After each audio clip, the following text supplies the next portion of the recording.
Talk Erie and the Joel Natale Show. We are live from our Kingdom Financial Group studio here at 5th and State. Also live on YouTube and Facebook, having the crucial conversations that Erie needs.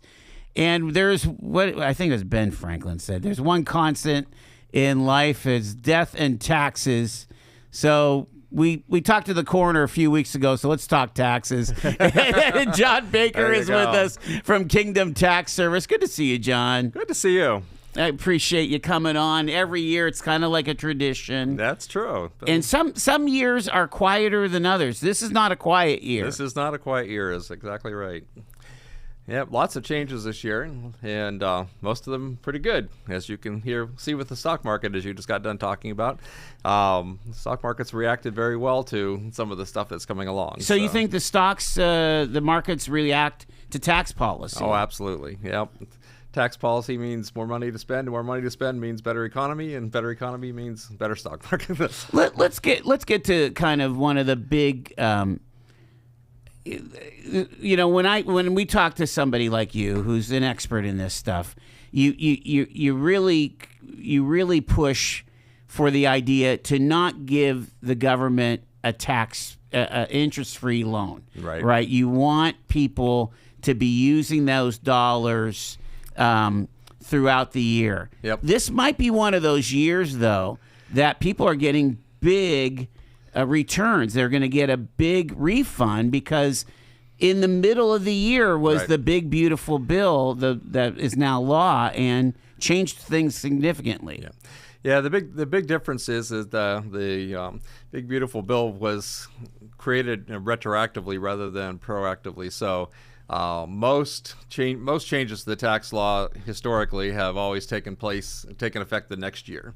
But this one, at least several of the provisions, not all of them, but several of the provisions were retroactive back to the beginning of the year, or technically to the middle of January. Don't ask me why, but that's interesting.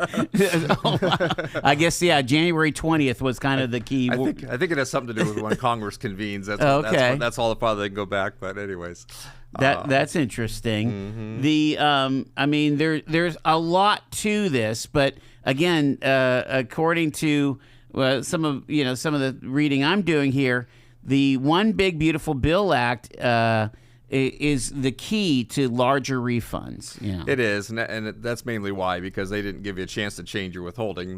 They made it retroactive to the beginning, so you by nature over withheld probably. Are you starting to see folks trickle into the tax service? We are. It's picking up pretty fast now. So I think we had 8 or 10 today. And the families are actually seeing refunds. Yeah. So far the ones we've done are showing pretty good refunds. So, I think you'll see, especially the younger families younger families and those over 65 are the two that are going to get the biggest bonuses from it. But you gotta hit 65, and then there's the whole thing with the tips and whatever. We're gonna get through all of this here, but first thing to talk about is that the standard deduction actually was increased. Yep. Right? Standard deduction's up to $30,000 for married filing jointly couple now. Or $15,000 for somebody single. Head of household, if you have a child you're caring for, is $22,500 now. So those are pretty high numbers for to get over if you're trying to itemize. Of course, even before that, there was probably only about 8 to 10% of the people in the United States itemized. It's going to be even less this year. You think so? Yeah. I mean, most people are able to take the standard deduction. Yeah. Wow. And that's before you start taking tax credits, right? Right. Yeah, that has nothing to do with the credits. That is strictly that strictly has to do with the deductions. That's the standard things you took a standard deduction. That's what the government estimates that everybody would have if they kept track of everything. Well, when you think about the average household income in Erie, which is hovering in the low 50s, right, you're taking over half of that and deducting that right off the top. Right off the top, yep. Amazing. Yeah. Very interesting. Wow. And then, and so that's going to help. Absolutely. Go ahead. Yeah. Yep. And then, of course, for people over 65, they also added the extra $6,000 deduction per person. So So if you're both over 65, that's 12,000. And the nice part is they didn't put that into the standard deduction. They put it as a deduction separate from that, which means that if you're over the 30 for standard deduction, you can still itemize and take the 12,000 on top of that for being over 65. So oh my goodness. Yep. Okay. So if you're under 30 and you're over 65, what does that do again? So yeah, I mean, are you in negative territory maybe? yeah. If you're under 30, well, if you're married, for your tax liability. If you're a married couple, it'd be under 42 would be where taxes start at 42,000. Wow. Yeah, anything under that, you wouldn't have any taxes at all. So yeah, and this is supposed to be, instead of like no tax on Social Security, they decided to give everybody a chunk. Right. Yeah, I mean, he wanted to put taxes through. The president wanted to put no taxes on Social Security. Couldn't quite swing that through, but they did get this through, which, for most people, it's a big chunk of their Social Security is not taxable now. So that's amazing, because it was never all taxable. Social Security at worst was 80% taxable. So so now you take take that 80% and take it to 12,000 off it. That's get you down there pretty good. So. All right, let's do a quick rabbit trail here. Let's talk about Social Security. There's still quite a few folks, especially in a market like Erie, Pennsylvania, that is pretty much their key income, isn't it? Right. Yep. What do you tell those folks? How do they make it happen with such a limited income? Well, it's. I've always found it interesting that it's not how much we make, it's how well we budget it that really makes a difference. There are a lot of people that survive pretty well on it. It does put you in the level that you're pretty much qualified for a lot of the help that's out there. So it's a matter of finding that and getting you obviously get reduced gas bills, you can get reduced electric bills, those kind of things. So it's tough, but there is a lot of help to make it there at that like level. Even like rent rebates from the state and so on. Yeah, my mother, who passed away this last year, but she was paying $300 a month for rent for a nice little apartment, but it was subsidized because of her income. Wow. So there's a lot of things available. You just have to know, where to look for them and get help finding those kind of help things. Yeah. Again, financial planner could help you that way. Sure. Right? Yeah. Okay. The remarkable thing is again, you as a senior, you have to make $42,000 before taxes even kick in. The other big thing that was a part of the campaign that the president really pushed for was no tax on tips, no tax on overtime. Right. All right. How does that help? How does that work when you are the tax preparer? So there's a line on the forms this year that for tips. Now there are some restrictions. They have to be qualified tips. They have to be and of course they have to be under a certain level, which is 25,000. But we've done one return so far this year that they made 45,000 and I think 30 of it was tips probably. So so 30,000 of it was, or 25,000 of it was not taxable, and the rest of it was. But that obviously was under the standard deduction too. So it brings you basically down to a no tax situation. So are you able to add? Okay. Yep. So your standard deduction and your no tax on tips. Right. Yep. So if a lot of your money is tips or overtime was the other big one, then obviously it brings you down pretty quickly. So again, unless you are in a significantly higher bracket, right, you're probably not going to pay any federal tax, right, or very little. Very little, yeah. Yep, it's definitely a big break there for especially the tips because they don't get a whole lot of extra base pay, right? Mm-hmm. And most of it is tips. So and I think it'll change a lot of things the way the tips are paid and stuff because there are, a lot of them are shared tips and those kind of things now. So that will make a difference now too, I think. But where's the overtime showing up on the W-2? Is it? It's not, unfortunately. The government does have a tendency to make things complicated. So right now, what we've seen so far is companies are sending out a letter, in the W-2s or separate, but the letter says how much of it's overtime. So the W-2 typically is going to show all of the income, and then they'll have a letter of it saying this much of that is actually overtime. So, Yeah, I had somebody call in and say, like, they were a tax preparer, and say, hang on to that final pay stub of the year, because that is probably where you're going to see that. But you're saying companies are sending letters yeah. too. Yeah, the only thing to be careful about the last pay stub is that it is qualified overtime. So, for an example, if I work over 40 hours, I might get paid time and a half. The half is what's considered overtime, not the time and a half. All right. Right. And so many companies show on their pay stubs the time and the hours The that you full worked, time and right? a half, yes. So if I worked 50 hours, they'd show 10 hours of overtime and whatever I earned for that overtime. But that's not what what they consider overtime for the tax business for taxes is just the half. So I've already saw one that their pay stub showed 40,000 in overtime and their letter only showed 25,000 or something like that. So be careful of that. Don't get tripped up on that if you're. I would imagine HR and the payroll clerks at the companies are pulling their hair out too. Yeah. That's amazing. Yeah, it's always a little bit tough the first year that they pass a bill because nobody has anything in place to prove it now yet. So, but we'll get through it. I have a text here. Can he explain the difference between overtime and double time? Some companies, if you work on a holiday, Right. you get the time that you would be off and the time that you work.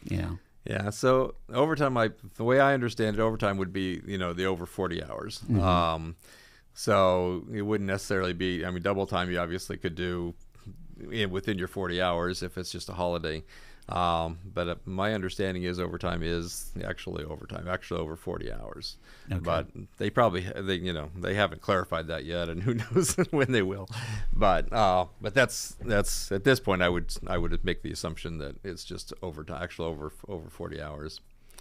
And so if you do get double time, is that considered something that second hour would no? I don't think so at this Okay. point.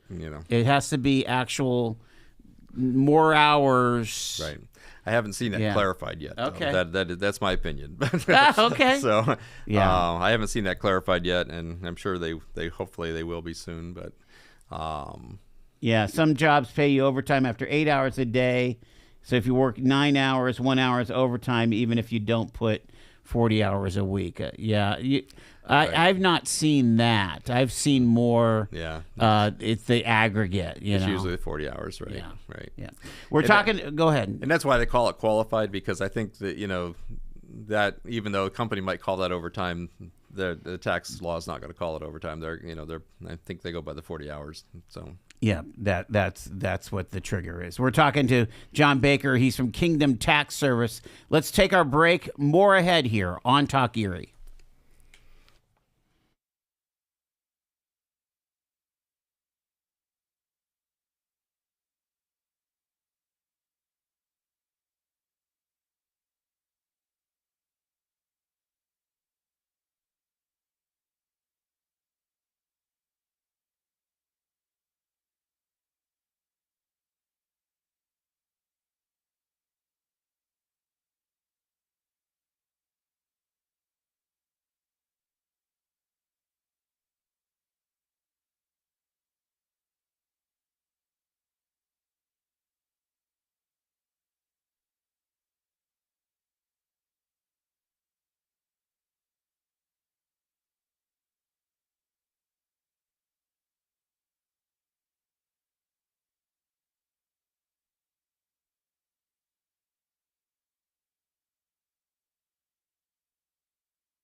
423, it's Talk Erie and the Joel Natale Show. Live from our Kingdom Financial Group studio and from Kingdom Tax Services, John Baker is with us. And John, our annual tax show here, always very popular and lots of information that folks are interested in. So let's grab a phone call here. Hi, you're live with John Baker and Joel Natale here on Talk Erie. Good afternoon, gentlemen. I have a question in reference to a deduction from your earned income for police and fire. It's medical. It's a deduction of your medical premium. Are you familiar with that? Up to $3,000? Not specifically, although I know there's several police and fire deductions that are available. So I'm sure there is. And typically that would be a deduction above the line, so it wouldn't have to be itemized. So I've seen a few of them. Certainly in New York, there's one for every firefighter. So is this on state tax, or would it be on the feds It's too? federal. It's federal. Federal. Yeah, federal. Yeah. And what form would you have to file? Like a special form? Yeah, there's a special form you fill out that puts it on one of your adjustments, but it's one of the special adjustments. Okay. So. And another question. I've been using TurboTax for a number of years and doing my own taxes. Mm-hmm. And I have come to the realization that you have to be familiar and ask for the form in the program.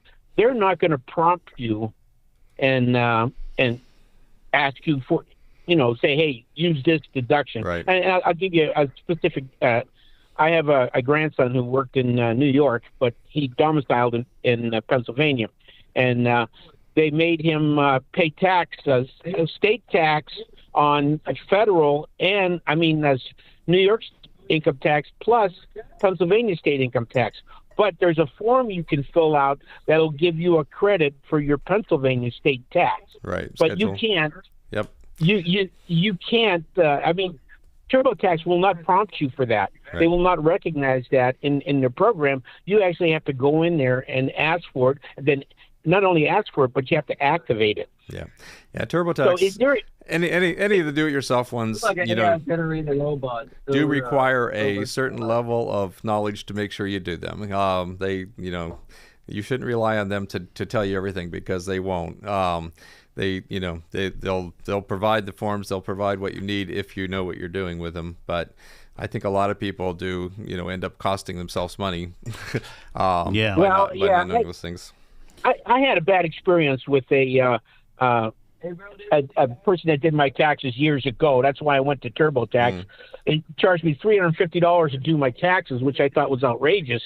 And then when I took it home, my wife went over it, and she said the guy made a mistake. Mm-hmm. Yeah. Stuff happens. Yeah. Yeah. I know stuff happens. But would you recommend another tax program other than TurboTax that you feel is appropriate or the best? Yeah, TurboTax is probably the most mature one, as far as they've been doing it the most years. Or you still go with my sister? If you're going to go that that route, honestly, You can hear me, right?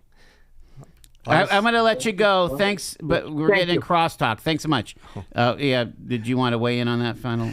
Honestly, you have to be careful, because by the time if you buy TurboTax and the state TurboTax, it comes awfully close to what we charge for taxes. Yeah, your typical. And you thing, still got to figure it out, So that's the downside of that. Interesting. Yeah, and oftentimes too, if you've had any kind of major event, right? That's maybe you've been single.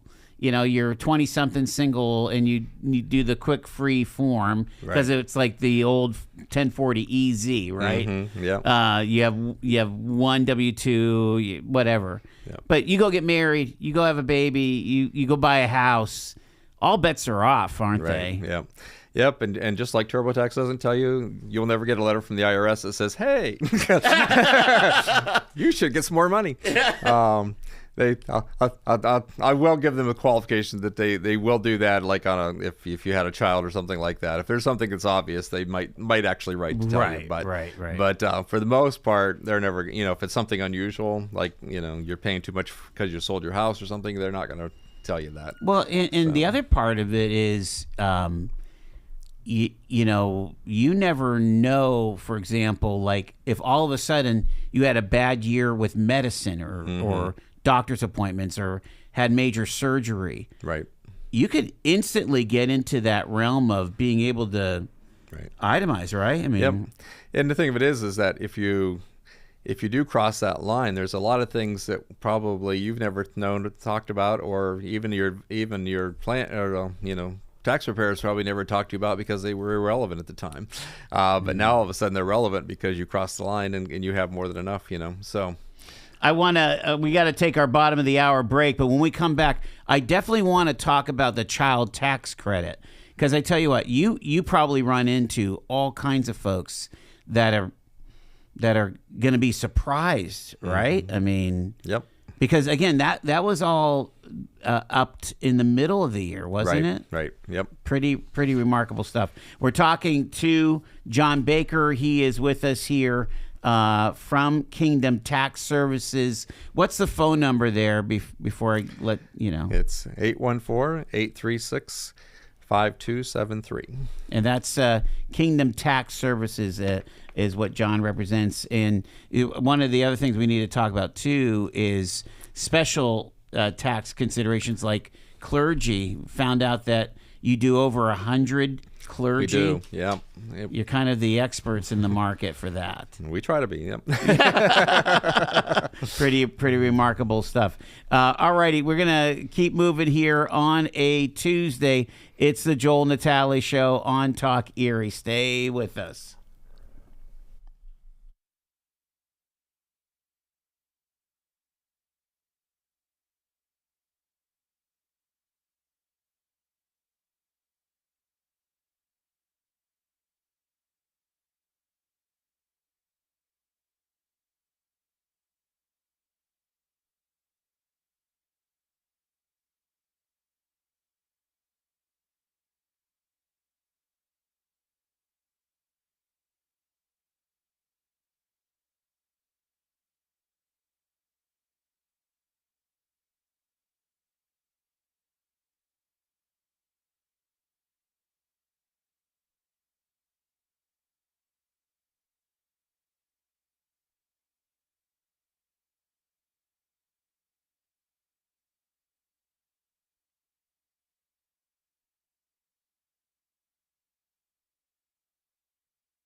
Talk Erie and the Joel Natale Show live from our Kingdom Financial Group studio. We're talking taxes here. It's our annual tax show. John Baker is with us from Kingdom Tax Services. Do you want to try to do it as a rookie, or do you want to put it to the experts? I think this year, John, it may be you may be getting a lot more people knocking on your door because there's just so much going on here. There is so much going on, that's for sure. Let's talk child tax credit here. What do you got? All right, the child tax credit was raised by $200, so it's $2,200 per child now. Still, $1,400 of that is refundable. So let's review that a little bit. So when you get a credit, it can either be non-refundable or refundable. A non-refundable credit means that as long as you owe that much in taxes, it wipes out the taxes. So if I owed $1,000 in taxes and I got a $1,000 credit, it would wipe out those taxes. But if I only owed $500 in taxes and I got a $1,000 credit, I would forfeit the other $500 because I didn't owe anything. Right? Oh, okay. So that's non-refundable.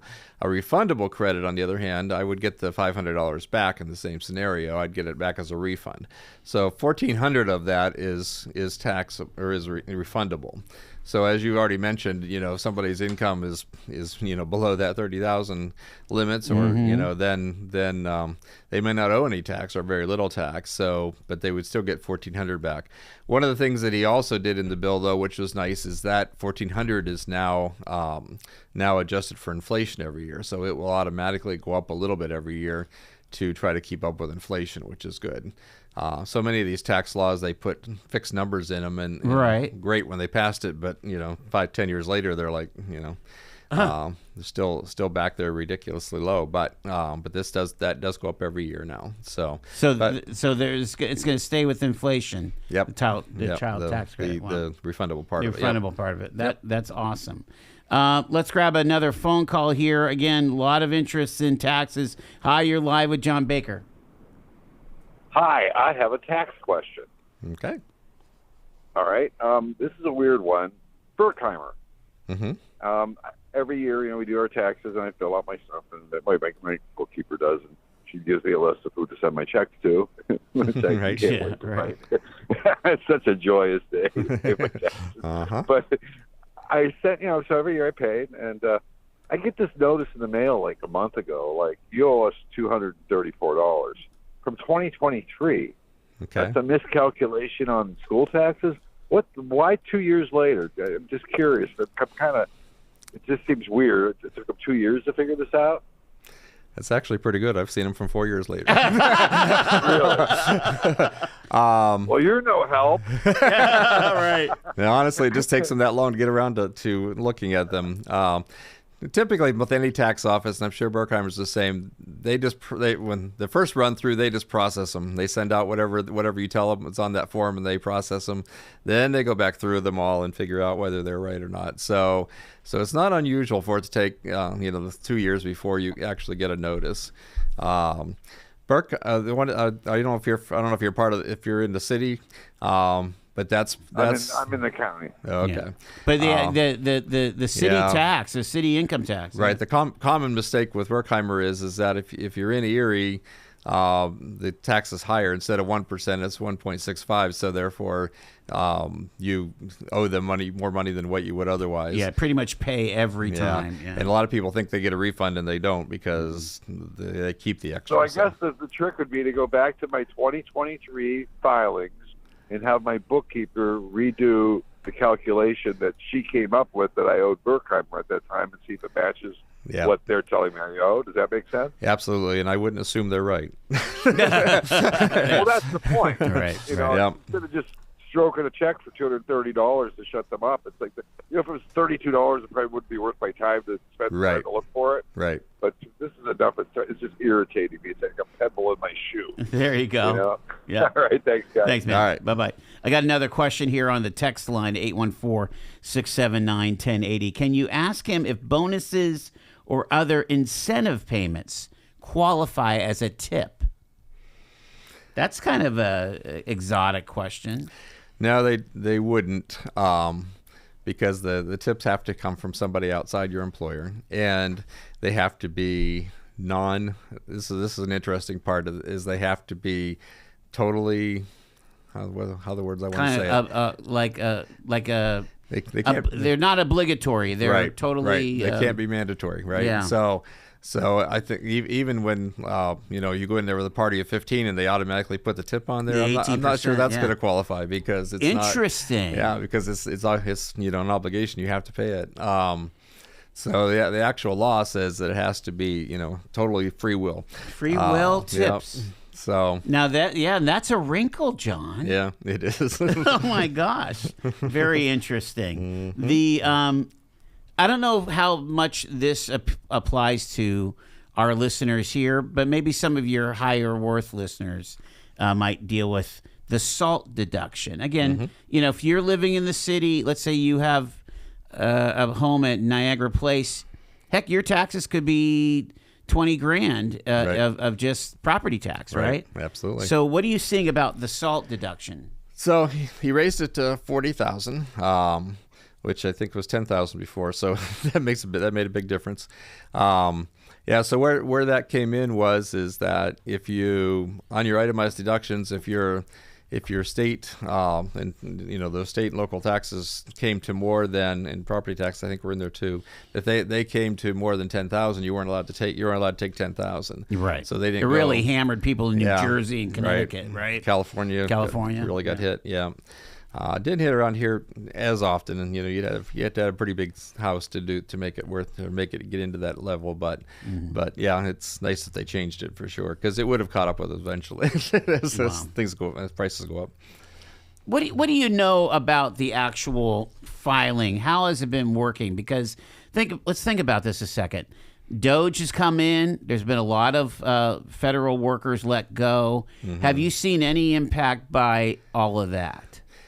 It's really too early to tell. I mean, they didn't open filing up to the 26th of January. So Is that late? Yeah, that's a little bit late, and that was the first day we were actually allowed to even file them. So we really haven't got too many back yet that I know of. So usually, it takes a week. My guess is it probably won't, because most of it's automated that first run through. And so I don't think it probably won't slow it down, but it's a little too soon to tell right now. Yeah. You always want to file electronically, right? This idea of sending a form in on the April 15th, that's long gone. Yeah. And a good point you brought up there that a lot of people don't realize is that you can file your tax return anytime between now and April 15th and still pay on the 15th. We're really encouraging most of our people now to just have them take it directly out of their checking account. If you do that, you file tomorrow, you can tell them take the money out on the 15th of April. Okay. And so filing early doesn't mean you have to pay early. It just means that you have to get, you just file your return, which makes a lot more sense to get it filed early and then, just pay at the last minute if you want to. And they'll do that automatically for you, actually. So, yeah, that's good news. So let's grab another phone call here. You're live on our annual tax show with John Baker on Talk Erie. Go ahead. Hello. Hey, I Go ahead. texted in about this. I texted in about the double time. I just want some clarification on that. What I was saying is that the facility I work at, Sunday triggers automatic double time. So it's part of the normal work week. I work Monday through Friday for 40 hours. Saturday triggers double time. Overtime, and then Sunday triggers double time. So in the double time calculation, how much of that double time is going to be calculated towards the return back to you? It was my question. It wasn't a holiday. It wasn't a holiday. It wasn't a holiday. So right. you have to deal with this almost every week, it sounds like. So in a case like that, it would be whatever's above your regular pay.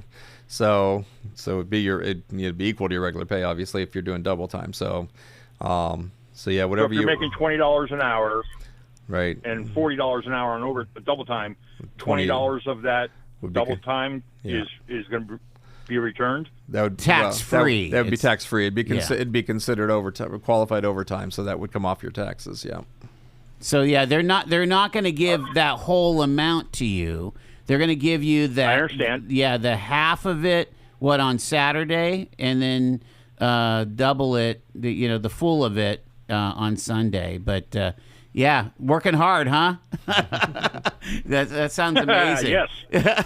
Yeah, When I can. Good When I for can. you, man. Good for you. Thanks for the question. Appreciate it. All right. Bye-bye. Yeah, I mean, again, one of those things when you're in management and you're you're exempt. Not Right. Yeah. I could work 7 days a week and never see it. Anyway, yeah. Yes, I think you're probably this is probably going to cause some tightening of that, though. Is that your employer's not allowed to abuse that either. Obviously, if you can't get your job done in 40 hours, then Interesting. Yeah. then the labor department doesn't like the fact that you're calling it exempt, and you know. Okay. Yeah. I mean, it's one thing if you have a job. Really, exempt is kind of designed for 1 week I get it done in 20 hours, and 1 week it takes me 60. Right. That's fine, but Yeah, it's that classic retail assistant manager that works 60 hours a Right. week, and the net pay is like, yeah. minimum wage or something like that. What else? What are some of the other big headlines that we haven't hit up yet? Well, one of the big ones, we'll give one to the business people. They reinstated the bonus depreciation, which was supposed to go out, and it's now back to 100%. So if you buy a large, piece of machinery or a truck or certain trucks, those kind of things, you can actually write that off as bonus depreciation instead of spreading it out over the next 30 years. So let's say you buy that that $70,000 truck. It could be totally deducted this year. Wow. Or last year, I should right. say. Between the two, certainly the bonus depreciation takes part of it, and then the 179 expense was also continued out, which you can actually 179 expense up to 2.5 million. So so you can pretty much take off anything that you buy. What was the incentive to do that? Just to get the economy moving? Yeah. Okay. Yeah, it makes people buy things. Yeah, I guess. And it replaces more money into the economy if you get the break up front. The only thing you have to be careful of as a business owner, you don't want to use up all your deductions up front, and then if I have a growing business that's going to make more 5 years from now than it is now, I got to be careful. If I use all my expenses now while my income's lower, then I'm going to end up not having anything to offset my income. You'll be paying later more taxes on. later. So. Yeah. Maybe spreading that truck out wouldn't be totally right. a bad idea. Yeah, so you got to be a little bit careful of that. So the other thing that's coming next year that is really exciting is that they are allowing up to $1,000 of a charitable deduction now without itemizing. That will actually start for 2026. So your listeners planning ahead, keep track of your state charitable giving at least up to the $1,000 per person, $2,000 for a married couple. So you're because you'll be able to take that off even if you don't itemize deductions. So how do you? Again, that's going to be your the honor system, or are you going to need to have let's say you tithe $5,000 a year to your church. Same rules basically. You'll have to have either canceled checks, or you'll have to have a receipt from the church or whatever you give to. And as before, if it's over $250 at one time, if you give a check more than $250, then you have to have they have to itemize that separately. Right. But so those rules are basically the same for it, but you can take it off now where you couldn't before. That's cool. Didn't they have like a small charitable deduction the last couple of years, They like did. $300? They had a $300 per person Yeah. a couple of years ago. Yeah. I just had a one-off kind of thing. It was just Interesting. one year, I believe. I think it was only 1 year. This is actually good for 3 years, I believe, and then they'll revisit it. But so for the next couple of years, yeah, that'll be a good deduction for a lot of people. That Tell can't us take it about otherwise. IRAs and Roths and stuff. A lot of folks are considering to put some money into their retirements now instead of paying that freight to the government. Right. Talk about a bit about that. And a traditional IRA is always a good way to lower your taxes. If you are under certain income level limits, and whether you have it depends on whether you have a retirement plan at work or not. But if you qualified to deduct money on an IRA, you can put money into an IRA, and that lowers your taxable income by that amount, right? So if I put $7,000 or $7,500, I think it is this year, that you can put into an IRA, then that comes off your income also, right? And there's no restriction if you have a qualified pension plan. Like, are you limited at all? There's a restriction based on the combination of whether you have a plan and whether your income is. Okay. So if you don't have a plan, then it doesn't matter what your income is, up to a really high amount number anyways. But if you do have one, then you're kind of limited with that because of that. What about a certain age, the whole catch-up thing? I mean, I'm not trying to be too complicated. But at age 50, you get to put more in. Okay. And and then that's for an IRA, and then for a Roth IRA, the same limit. You can either put money into an IRA or a Roth IRA. It's the same limit that's shared by the two of them. But you can't do this at work at your 401k, can you, or no? 401k at work is actually higher limits, but yes, you can put it into that, and lower your income. Yeah, lower your tax liability. Well, the difference is that it if you do it at work, it lowers it on your W-2. So the W-2 you get already reflects that. Okay. So you won't actually see it on your tax return. And it's for 2026, not last year. Right. Got it. And you can also do Roths at many places. Many company retirement plans let you do Roth too, which is not a bad idea if your income's lower.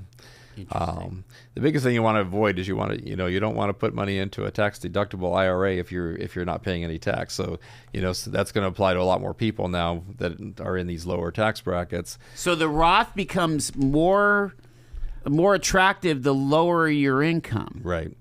Lower your tax bracket because you don't, you certainly. If you have a very low tax bracket and you put money into a IRA, you're basically telling the government, "Hey, I know I wouldn't pay much on this now, but I want to pay more later when my kids are growing up." So, don't want to do that. Right? No, my gosh. Yeah, this is why we bring you on, John, just to kind of navigate the intricacies. I got about 3 or 4 minutes with John Baker here from Kingdom Tax Services. Again. Are the forms looking different? Are they looking about the same? Yeah, how crazy is it? They're not looking a whole lot different this year because they didn't really add anything too much this year. I mean, they changed a lot of things, but they were things that were already in existence, so they haven't changed the forms drastically. Okay. So they're the same. Remember the qualified charitable deduction from your IRA, giving money from your IRA directly to charities. The higher your standard deduction goes, the more important that is. Yes. So you can give money directly from your IRA to a charity and still take it off. You don't have to pay tax on it, so technically you're taking it off on the income side. And that becomes more and more important the less likely you are to be able to take it off. That's if you are a senior? Is that only for seniors? Or? It's anybody over 59 and a half can start contributing from their IRA. They can contribute to their IRA all the way up to age 70, or if they have, as long as they have income, they can contribute to the IRA, but they can take it out and use it for charity from 59 and a half up. I had no idea. You just draw from the IRA. Right. That's wild. Yep. So they can draw from their IRAs. They can actually, I'm sorry, let me rephrase that. It's 70 and a half up, you can do the charitable. You can withdraw from your IRA 59 and a half up, but 70 and a half up, you can do the charitable. So anytime of that. And then at 75 for most people now, 74, 75 is when they force you to take the money out of the IRA. Right. So the more you can get out of it before they force you, the better off you are. Okay. So, but yeah. A couple of things that people are dealing with too, property values jumped, especially in Erie, in the last 3-5 years, right? Right. If you sold your house this year and you got like a monster capital gains, maybe you went to senior living or whatever, what are the ramifications of stuff like that? So whenever you sell a house, they take what you paid for it, or what you sold it for, minus what you paid for it, plus any major renovations you did to it, as far as if you added anything to it, anything garage to it or whatever. And the difference, if you're single, you can have up to a $250,000 profit without paying any tax on it. If you're married, you can have up to a $500,000 profit without paying any tax on it. Now that's profit, so that's the difference between what you paid for it and what you sold it for. So the vast majority don't worry about this. No. Interesting. You still have to put it on your tax return, but there's no tax on it. So so the vast majority aren't going to pay tax in a situation like that. Things like electric cars, that went away, right? Yeah, he got rid of most of those energy credits, either immediately or they're phasing out pretty quickly. So, same thing with windmills and If you got a high efficiency furnace, Right. there might be something there. There might still be something for furnace. There's a few, like say they're fit. Some of them he phased out over the next couple of years, so they're probably still there. It's still something you should ask about for sure. But most of the other ones, like roofs, went out a couple of years ago, they? and those Wow. things. Yeah, so those not a lot in some of those areas, but always good thing just to tell your tax preparer about and say, please make sure these may or may not qualify. But so. We talked about the child tax credit. Let's talk about the education credits and things like that. Any changes? Any increases? No, they didn't really change too much. They're still there in the same form they were. So you got the American education credit for the first 4 years of the kid in school. that's the best one, and then the lifetime learning credit is for anything beyond that. So it almost behooves you, like if you're one of those lifelong learners, take a class. Most of that will be. Is it a credit or is it?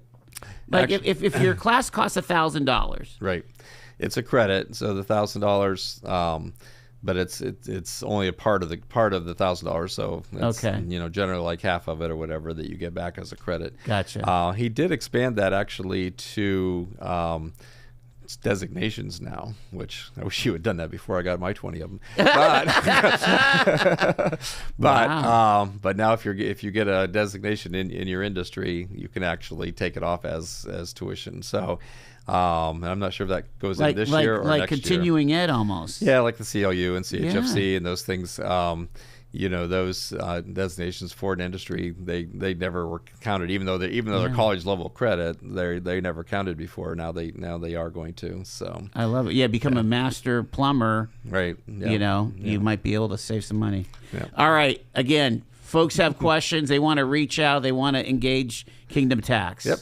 814-836-5273, and we'd be more than happy to help you prepare or answer your questions. Beautiful. Lot of great questions today from the audience. Thank you so much. John Baker, Kingdom Tax Services out there on West 6. Stay with us.